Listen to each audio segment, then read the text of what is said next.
જય માતાજી મિત્રો, કેમ છો બધા? મજામાં છો ને? હું છું સોનલ. સ્વાગત છે તમારું આપણી યુટ્યુબ ચેનલ ચામુંડા સ્ટુડિયોઝમાં. મિત્રો, આજે હું તમારી સમક્ષ લઈને આવી છું પુરુષોત્તમ માસની કથા, અધ્યાય 15મો, સુદેવને પુત્રની પ્રાપ્તિ. સુત પુરાણી બોલ્યા કે હે મુનિ શ્રેષ્ઠો, સુદેવે ભગવાન વિષ્ણુને પ્રણામ કરી તેમની સ્તુતિ કરી. પ્રસન્ન થયેલ ભગવાન વિષ્ણુએ વરદાન માંગવા કહ્યું. ત્યારે સુદેવે કહ્યું કે હે પ્રભુ, જો આપ મારા ઉપર પ્રસન્ન થયા હોય તો મને એક પુત્ર આપો. મારો સંસાર નીરસ થઈ ગયો છે, તેને નવ પલ્લવિત કરો. ત્યારે ભગવાન વિષ્ણુએ કહ્યું કે હે બ્રાહ્મણ, તારા નસીબમાં પુત્રનું સુખ લખાયું નથી. 7 જન્મ સુધી તારા ભાગ્યમાં પુત્ર સુખ નથી. ભગવાનના આવા વચનો સાંભળી અને બ્રાહ્મણને આઘાત લાગ્યો અને તે મૂર્છાવશ બની ગયો. પતિની આવી દશા જોઈ અને તેની પત્નીની આંખો ભીની થઈ ગઈ. તે પતિને ભાનમાં લાવવા માટે પ્રયત્ન કરવા લાગી. તેણે પોતાના પતિને ઉદ્દેશીને કહ્યું કે વિધિના લેખ મિથ્યા હોતા નથી. પ્રભુ ભક્તિને સર્વોત્તમ ગણવામાં આવે છે, છતાં ભાગ્ય પ્રબળ છે. વિધિના લેખ ટાળવા ભગવાન પણ સમર્થ નથી. માટે તમે શોક દૂર કરો અને ઊભા થાઓ. ભગવાન વિષ્ણુ સાંભળી અને શાંત રહ્યા, પણ ગરુડજી શાંત ન રહી શક્યા. પોતાના સ્વામીની શક્તિની અવગણનાના આવા શબ્દોથી તે સમસમી ગયા અને ક્રોધવશ બની ગયા. તેમણે ભગવાન વિષ્ણુને વિનંતી કરી અને જણાવ્યું કે આપ આ બ્રાહ્મણને વરદાન માંગવા માટે કહ્યું હતું.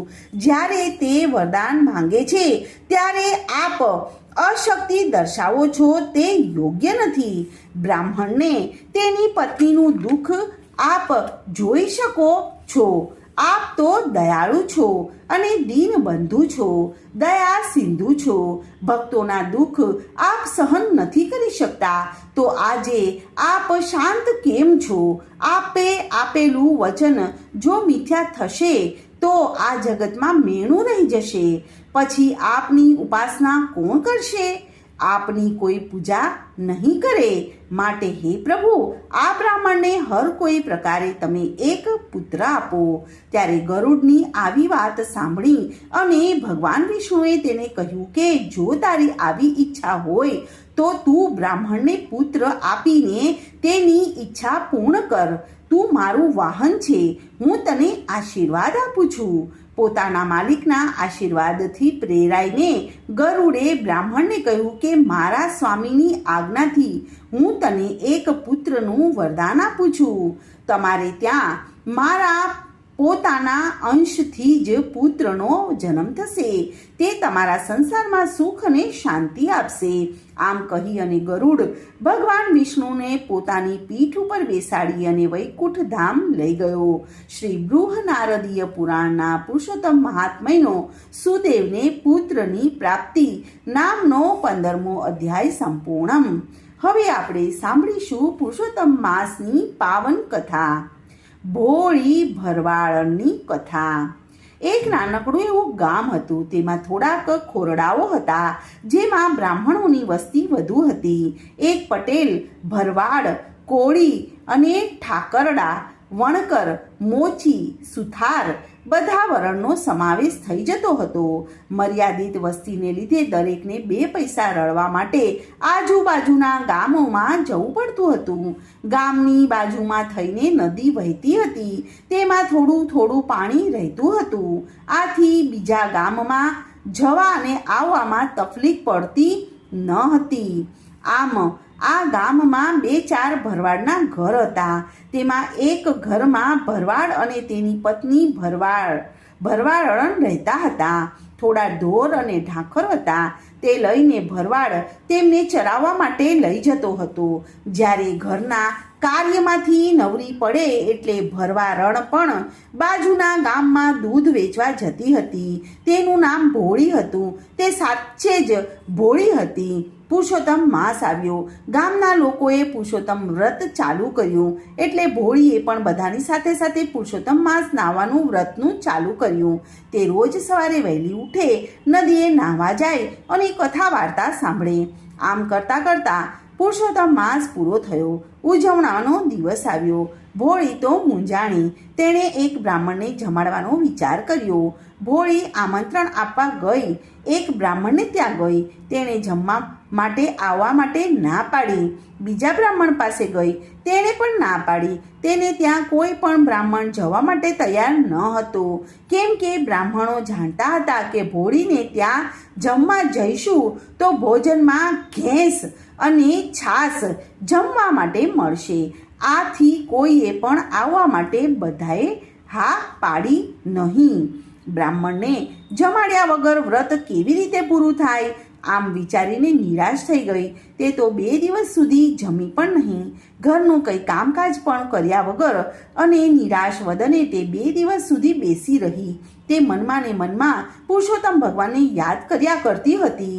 છેવટે પુરુષોત્તમ ભગવાન તેની વહારે આવ્યા. બટુક બ્રાહ્મણનું રૂપ લઈને તે તેના ઘર પાસેથી પસાર થવા લાગ્યા. ભોળીએ જોયું કે એક બટુક બ્રાહ્મણ પસાર થઈ રહ્યા છે, એટલે ઝટ કરતા તે ઊભી થઈ અને તેની પાસે જઈને બોલી કે મહારાજ, મારે ત્યાં તમે જમશો? ત્યારે બટુક બ્રાહ્મણ કહે કે હા બહેન, જમાડશો તો જમીશ. ત્યારે ભરવાડણ કહે કે મહારાજ, મારે ઘેર તો ઘેંસ અને છાશ મળશે, તે તમે ખાશો? ત્યારે બટુક બ્રાહ્મણે કહ્યું કે બહેન, એ તો મને બહુ ભાવે છે. હું તો બ્રહ્મચારી છું, મને સીધું આપો, હું જાતે જ રસોઈ બનાવીને જમી લઈશ. ત્યારે ભોળીએ રસોઈનો બધો સામાન બટુકને આપ્યો. બટુક તો ઘેંસ બનાવી અને છાશ સાથે પેટ ભરીને જમ્યા.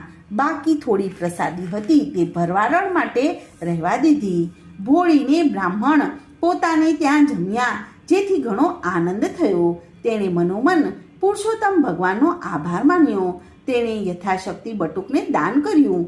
ભોળીને ખબર નથી કે આ તો પુરુષોત્તમ ભગવાન છે. ત્યારે જમ્યા પછી બટુકે કહ્યું કે બહેન, મને થોડે સુધી મૂકવા આવો ને. ત્યારે ભરવાડણ બટુકને થોડે સુધી વળાવવા ગઈ. થોડે સુધી દૂર ગઈ ત્યાં રસ્તામાં આમળાનું ઝાડ આવ્યું.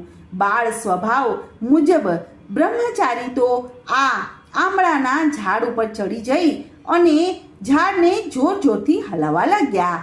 ઝાડને જોરથી હલાવતા ઝાડ ઉપરના કેટલાક આમળાઓ તૂટી અને નીચે પડ્યા. બટુકે નીચે ઉતારી અને ભરવાડણને આ બધા આમળાઓ ઘેર લઈ જવા માટે કહ્યું. ભરવાડણે તો બધા આમળાઓ પોતાની પાસે એક કપડું હતું તેમાં બાંધી લીધા. બટુકને વળાવીને તે ઘેર પાછી ફરી. 2 દિવસની તે ભૂખી હતી. તેને તો કકડીને ભૂખ લાગી હતી. તેથી બટુકે રાખેલ પ્રસાદી લેવા માટે વિચાર કર્યો. તેણે તો હાંડલીમાં જોયું તો ઘેંસને બદલે મિષ્ટાન બની ગયું હતું. આ જોઈને તેને અચંબો પામી અને તેણે કપડું છોડી અને આમળા મૂકવા માટે વિચાર કર્યો. આમળા બધા હીરા બની ગયા હતા અને ભોળીને ખ્યાલ આવી ગયો કે તે બટુક સ્વરૂપે આવનાર પુરુષોત્તમ ભગવાન હતા. મેં મૂર્ખીએ તેને ઓળખ્યા જ નહીં. તે તો રોતા રોતા પ્રાર્થના કરવા લાગી કે હે મારા વાલા, હે પુરુષોત્તમ ભગવાન, મને તમારા ખરા સ્વરૂપે દર્શન આપો, નહીં તો હું માથું પછાડીને મોતને ભેટી જઈશ. ત્યારે મારે આ બધું કંઈ જ જોઈતું નથી. મને તો તમારા દર્શન આપો તો બધું આવી જશે.